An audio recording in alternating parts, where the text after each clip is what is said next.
Move the chains. This is the End Zone. Make sure to like, subscribe, and comment if you haven't already. Hit that bell for notifications. Let's get into it. Number 8, the New York Guardians on our power rankings. Guardians have been pretty bad lately, to say the least. I think that they should start Luis Perez instead of Matt McGloin.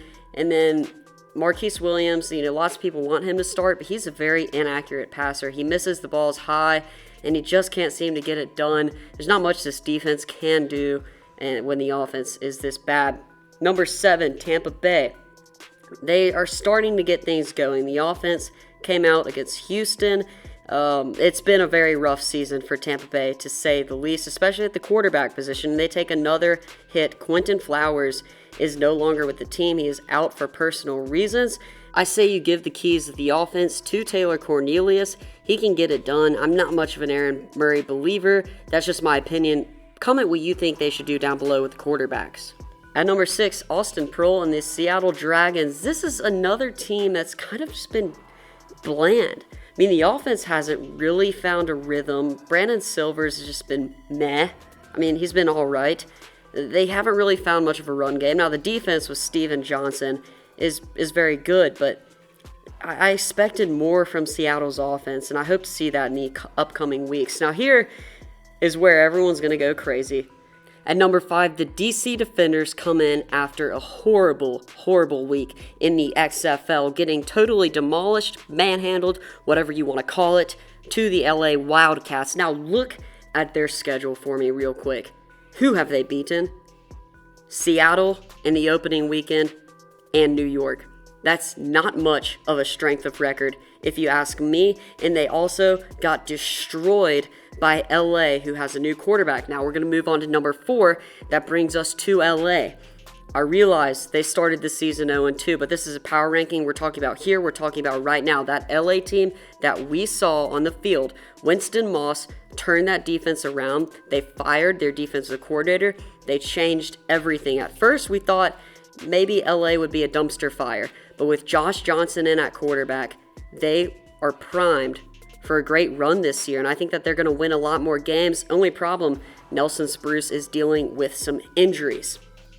Making a move up to number 3 is another team that didn't start the season off with the quarterback, and that may have hurt them a lot. The Dallas Renegades, now with Landry Jones, they are passing all over the field, and this offense is just going off, and I love to see it. They use the tight ends, they use the running backs, but let's also talk about their defense, one of the best in the XFL. They're shutting teams down. Heck, maybe with Landry Jones at quarterback, they could have beaten the St. Louis Battlehawks in their opener. And that brings us to number 2, the St. Louis Battlehawks, a team that prides itself on really running the ball. And Jordan Ta'amu is a master of efficiency, and he gets this offense moving, and it's so fun to watch. But let's also talk about this defense. They're locked down. They're giving lots of teams fits, and they also had a special teams touchdown. St. Louis is looking like a strong team sitting at number 2. And at number 1, it should come to no surprise, the Houston Roughnecks. But we learned this past week that they're not invincible. Their defense has a lot of holes. Now, we can talk about their offense. Everybody knows about Cam Phillips, probably the best wide receiver in the XFL.